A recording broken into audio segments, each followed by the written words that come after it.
야당에서는 이런 연쇄적인 사망에 보이지 않는 손이 있는 거 아니냐라는 얘기까지 하고 있습니다. 국민의힘의 이재명 비리특위는 오늘 오전 서울중앙지검을 항의 방문했습니다. 이재명 후보를 조사를 해야 되는데 검찰이 이걸 안 하고 뭉개니까 애꿎은 사람들이 자꾸 죽어나가는 거 아닙니까? 이재명 후보 아직 조사도 안 했고 정진상 아직 조사도 안 했습니다. 진실을 알고 있는 사람들만 자꾸 애꿎은 죽음을 당하는 겁니다. 몸통은 건드리지 않고 깃털만 건드리는 수사를 하다가 이런 불행한 일이 발생한 것입니다. 김문기 처장은 이재명 후보에게 직접 보고를 한 4명 중에 1명으로 알려져 있습니다. 나머지 보고한 사람들 즉각 보호되어야 합니다. 더 이상 진실을 죽음으로 가릴 수는 없습니다. 이 진실은 특검으로 가려야 합니다. 이재명의 민주당은 특검이 진심이라면 당장 협상에 응하시기 바랍니다. 원희룡 전 지사, 원희룡 본부장은 정 의원님, 보이지 않는 손이 작용하는 것으로 의무시된다. 이런 연쇄적인 죽음에 이재명 측을 자살 방조죄로 고발하겠다. 이렇게까지 얘기했습니다. 이게 국민의힘의 공식 입장입니까? 아니, 공식 입장은 아니고요. 사실은 지금 그 원희룡 그 본부장은 이 대장동 이제 특강을 하면서 내용을 아마 굉장히 많이 알고 있는 걸로 우리가 지금 보고 있거든요. 예. 근데 사실은 좀 이게 이례적이잖아요. 대장동 사건에서 수사하고 있는데 그 실무자들이 지금 이상하게 지금 이 죽음, 아니 단어를 쓰기가 너무 어려워서 그러는데 예, 자꾸 이런 선택입니다. 극단적인 선택, 이런 일이 벌어지니까 예. 국민들께서 보시기에도 도대체 이 안에서 무슨 일이 벌어지고 있나 이렇게 생각이 드니까 이 죽음이 진짜 어떻게 벌어진 죽음인지, 진짜 자살인지 타살인지 뭐 알 수도 없는 거예요. 그렇기 때문에 이걸 의문의 죽음이라고 오늘 우리 그 국민의힘에서는 공식적으로 그 단어를 썼습니다. 의문의 죽음. 그럼 이 죽음에 대해서 밝혀달라는 얘기인데요. 핵심은 뭐냐면 지금 현재 검찰의 수사로는 절대로 밝힐 수 없다고 저희가 보고 있습니다. 예. 그러니까 빨리 특검을 하자고 하는 얘기인 거예요. 그러면 지금 자살 방조죄까지는 어떻게 보면은 너무 많이 나간 게 아니냐 이런 생각이 들긴 해요. 그러면 핵심은 뭐냐면 저런 얘기까지 할 정도로 우리는 빨리 이거를 좀 파헤쳐 달라, 진실을 알려달라. 그러면 특검을 해야 되는데 지금 이재명 후보 얘기가요. 계속 뭐 특검하자 이렇게 얘기를 하는데 민주당이 움직이지를 않고 있어요. 그러면 이것도 거짓말이 아니냐. 진짜 하려면 이미 국민의힘 국회의원들은요. 특검법에 다 발의해갖고 제출했거든요. 그러니까 빨리 민주당 쪽에서 합의해서 특검 해주시길 바랍니다. 원희룡 본부장의 그 비판 수위는 꽤 높아서요. 대장동 관련자들이 윗선을 보호하기 위해서 죽음을 서약한 바 있다는 얘기도 흘러나온다. 이수훈 변호사님. 뭐 이 말도 이 말이지만 유한기 전 본부장과 김문기 처장 휴대전화 포렌식해야 된다.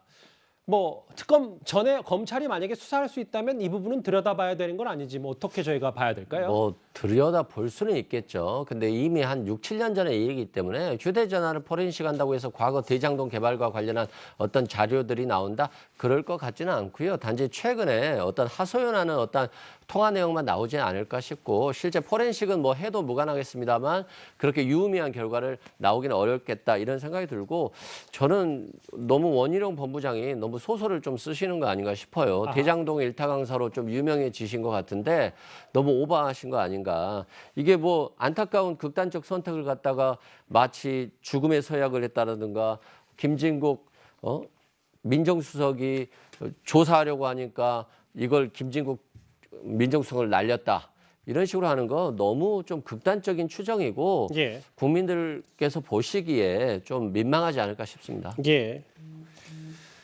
이 김문기 처장의 사망에 대해서 야권뿐 아니라 다른 대선 후보들도 이재명 후보를 겨눴습니다. 한번 들어보겠습니다. 대장동 사업의 진상을 밝혀줄 핵심 증인들이 연이어 극단적인 선택을 하는 불상사가 이어지고 있습니다. 그런데도 대장동 사업의 설계자라는 이재명 후보는 법적 검증을 회피하고 있습니다.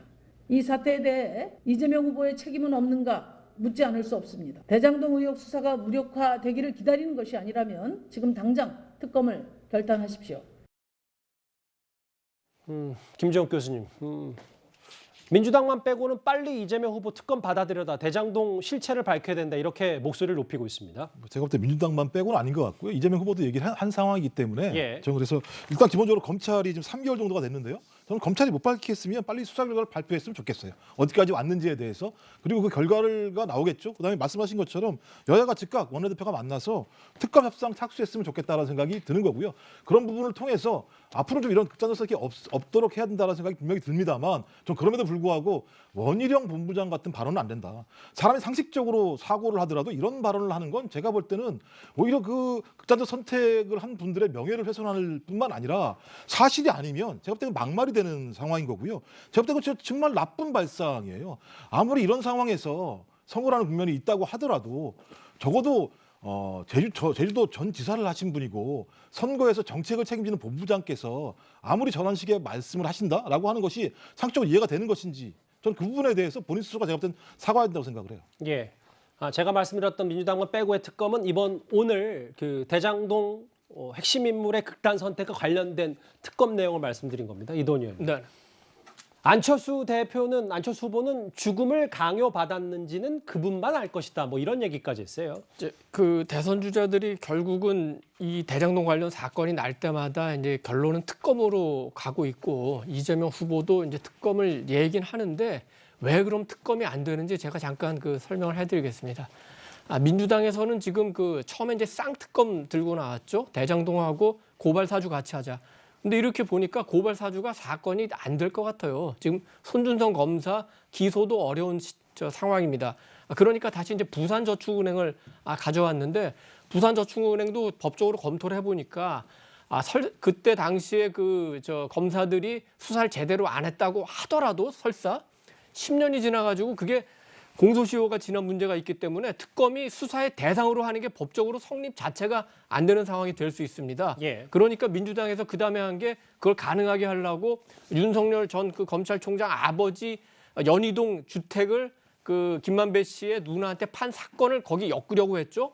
근데 아무리 엮으려고 해도 2011년 그 편의를 봐주고 그 대가로 2018년에 집을 팔아줬다. 이건 좀 너무 억지 같지 않습니까?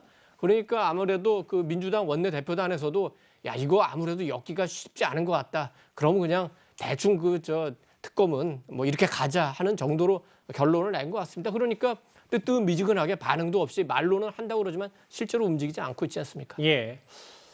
예, 이재명 후보를 포함해서 다른 대선 후보들도 특검 얘기 다시 한번 외치고 있는데 연이은 극단 선택 이후에도 대장동 개발 의혹 좀처럼 의혹의 실마리를 찾지 못하고 있습니다. 저희가 극단적인 선택을 한 대장동의 실무자 얘기를 첫 번째 이슈로 길게 한번 만나봤습니다.